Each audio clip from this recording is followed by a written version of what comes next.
আওয়ামী লীগের ৭৭তম প্রতিষ্ঠা বার্ষিকী এবার আনন্দ না, সংকটের জন্মদিন। গত ২৩ জুন ছিল আওয়ামী লীগের ৭৭তম প্রতিষ্ঠা বার্ষিকী, কিন্তু এবারের জন্মটা মোটেও আনন্দের ছিল না। দলের কার্যক্রম নিষিদ্ধ, নেতারা কেউ জেলে, কেউ পালিয়ে বেড়াচ্ছেন, আর দলের সভাপতি নিজেই আছেন ভারতে নির্বাসনে। ৭৭ বছরের পুরনো এই দলটা আজ তাদের রাজনৈতিক ইতিহাসের সবচেয়ে বড় সংকটের মুখোমুখি। প্রতিষ্ঠা বার্ষিকীকে সামনে রেখে কয়েকদিন ধরেই ছোট ছোট আকস্মিক মিছিল করছে আওয়ামী লীগের কর্মীরা। বরিশাল থেকে গাজীপুর পর্যন্ত বিভিন্ন জায়গায় ছড়িয়ে ছিটিয়ে রাস্তায় নেমেছিলেন তারা। সরকারও প্রস্তুতি নিয়েছে বেশ জোরসোরভাবে। ঢাকার মোতায়েন করা হয়েছে ১৮,০০০-এর বেশি পুলিশ, আর ঢাকাসহ ৬টি জেলায় সেনাবাহিনীও নামানো হয়েছিল। রাজধানী জুড়ে বসানো হয়েছিল বিশেষ চেকপোস্ট, চলতেছিল তল্লাশি অভিযান। একটা নিষিদ্ধ দলের জন্মদিন ঘিরে এত বড় প্রস্তুতি, আওয়ামী লীগ অবশ্য এটাকে নিজেদের এক ধরনের সাফল্য বলে দাবি করছে। ১৯৪৯ সালে ২৩শে জুন পুরান ঢাকার রোজ গার্ডেনে জন্ম হয়েছিল এই দলটার। ভাষা আন্দোলন, ৬ দফা, গণ অভ্যুত্থান, মুক্তিযুদ্ধ, বাংলাদেশের প্রতিটা বড় ঐতিহাসিক মুহূর্তে আওয়ামী লীগের ভূমিকা ছিল কেন্দ্রীয়। কিন্তু সেই দলই ২০২৪ সালে ছাত্র জনতার আন্দোলনে ক্ষমতা হারিয়েছিল।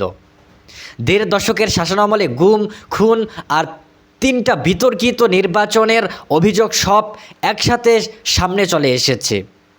ইতিহাস যে কোনো দলের জন্য চিরস্থায়ী সম্পদ না, এই সত্যটা যেন ভুলেই গিয়েছিল আওয়ামী লীগ। দলের এই পরিস্থিতির কেন্দ্রে একজনই আছেন, শেখ হাসিনা। ১৯৮১ সালে দলের দায়িত্ব নিয়েছিলেন তিনি। বিভক্ত একটা দলকে এক হাতে সংগঠিত করে ৫ বার ক্ষমতায় এনেছিলেন। কিন্তু সময়ের সাথে সাথে দলটা প্রাতিষ্ঠানিক রাজনীতি থেকে সরে গিয়ে পুরোপুরি একজন ব্যক্তির উপর নির্ভরশীল একটা সংগঠনে পরিণত হয়েছিল।